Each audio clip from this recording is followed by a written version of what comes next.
Hello again and welcome back to another edition of Austin's American Flyer, where today we're doing a focus on a good old 302 from 1948. But we're going to do a deep dive, maybe fall down a rabbit hole if you will, because today's video is going to focus on two things that you haven't seen a lot from me. The first is rebuilding the smoke unit.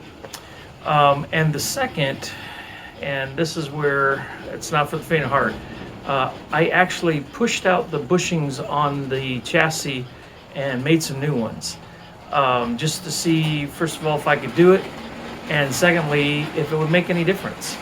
So stick around today and join me for this, and let's see if we made any improvements, stayed the same, or if it made things worse, I guess.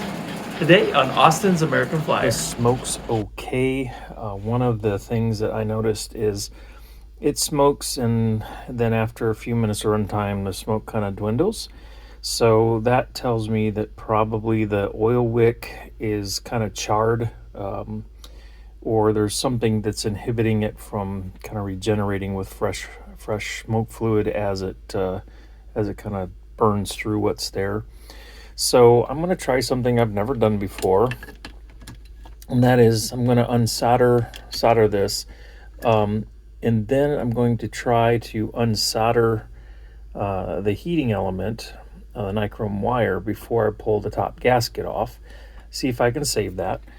And then if I'm successful there, the next thing I want to do is inspect the wick and see if there's a way to, again, salvage what's there, because typically there's a lot of extra wick down here in this cavity that soaks up the oil.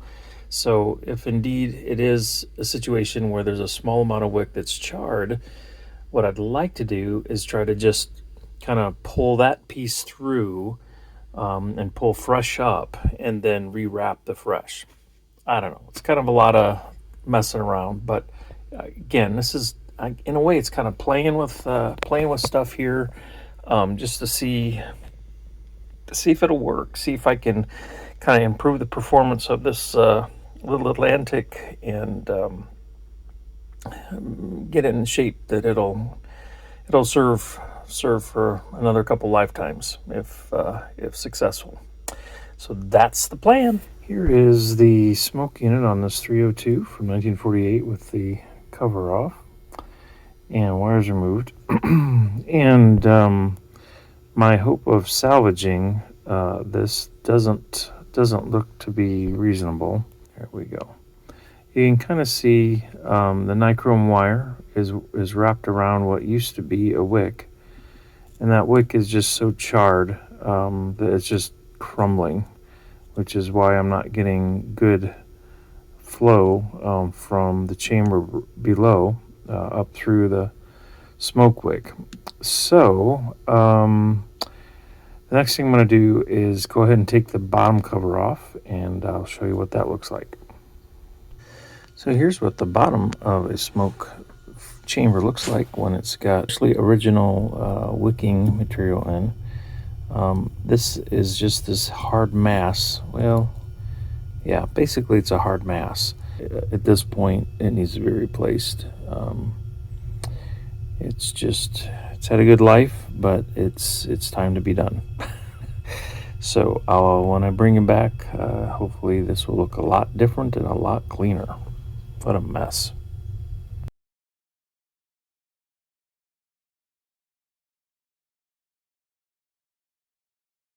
It's been a little while since I talked about how these worked, and since I've got one here in bits and pieces, I thought, well, maybe a review for those of you that are new to Flyer or getting acquainted with Flyer or digging deeper into Flyer.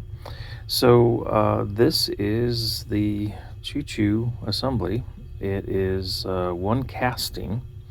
There's a piston that goes in here. You can see there's a hole at the back, and the piston is right here, and this is pushed back and forth by the cam over here. So as the motor turns the wheels and turns this cam, it pushes this piston back and forth.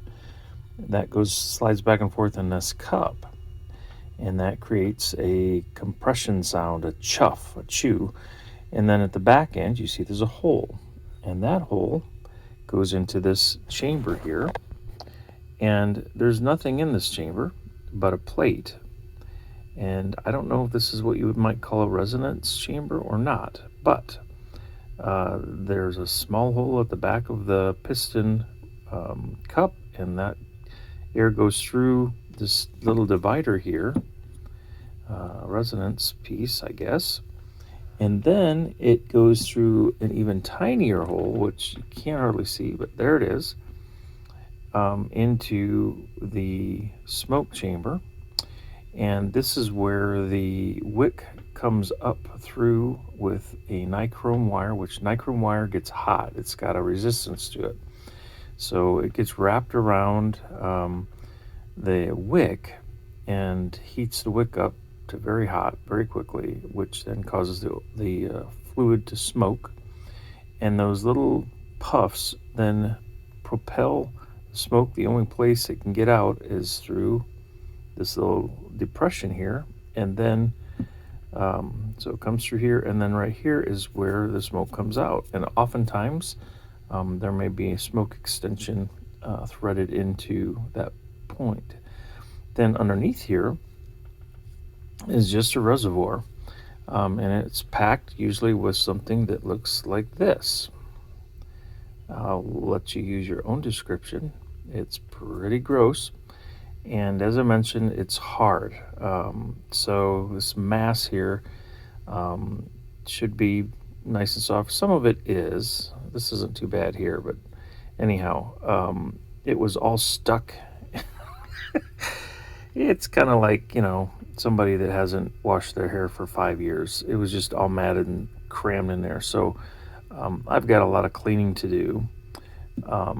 And you can, get the components, and you can get wire, nichrome wire, and you can get wicks.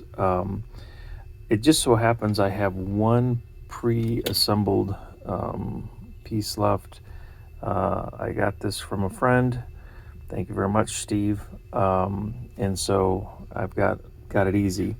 When you don't have something like that, after you thread your wick through, you're kind of looping it up and over so that it comes through this chamber and then comes back down, because you want both tails to end up down here, along with some additional to absorb your fluid and keep everything moving when it comes to smoke generation.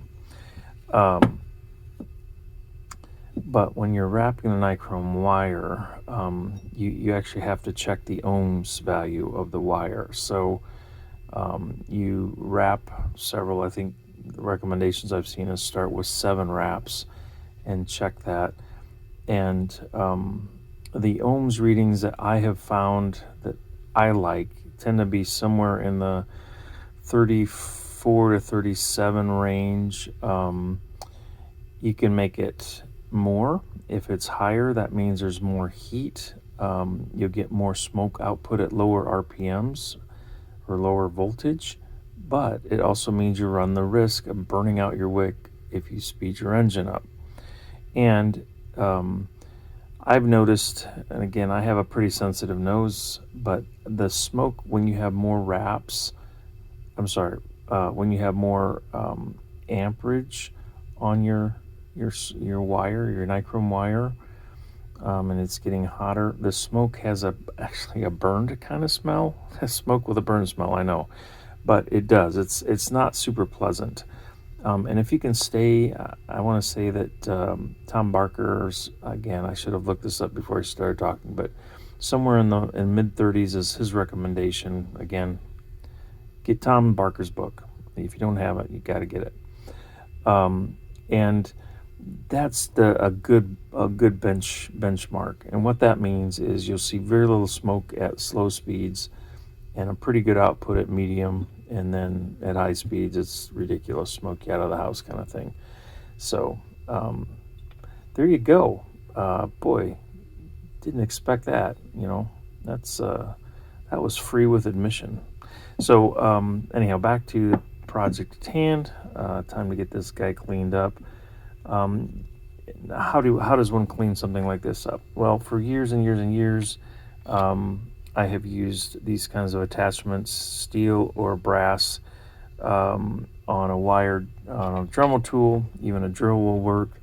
And while no one will think about it or ever see it probably, I want to make sure it's done well and done right before we repack it and start over. So when you're installing the smoke wick, it's a good idea to use a little bit of oil, or you could use, I suppose, a little water to wet down the ends. I use just the tiniest drop of oil so that when I spin it tight, it would stick, because the holes that you're feeding it through are really small. Now you can drill those out too, that's another option. But this is what it looks like before you install the little cardboard tray.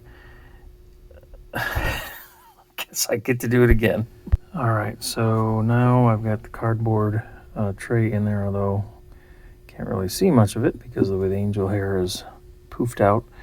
But again, tails come through, and then you just kind of twist them around, pack them down in here, so you fill up the chamber.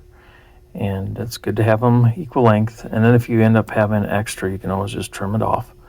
But you want to pack that pretty good, as you saw from the old stuff. I mean, it was packed in there real tight. So that's the plan you want to follow. You also want to add some smoke fluid into the wadding in the chamber. That'll help it lay down, but also you don't want to ever run these things dry. So if you're putting a new one in, you got to make sure it's soaked pretty good. So just bear that in mind so you don't burn out your work. So now the bottom cover is on, and there's a cardboard gasket that goes between the metal plate and the bottom. And not every smoke unit that I've worked on has had those, but I think they were original from the factory. Now, the next thing is we've got these super fine wires. In fact, they're almost too fine to see. But this is the nichrome wire there, and there's two leads, the ends of the loops. Those need to come up through here. So the next thing you need to do is either use a tiny drill or a soldering iron and get the solder out of there so you've got clear holes, because you want to stick the leads up through these holes as you put the plate down. And then after you've got the plate fastened, at least this is how I do it, then I mount the smoke unit, and then I start reattaching the wires. So everything's, it's nice to have it on the chassis so that it doesn't move around on you. So that will be what happens next.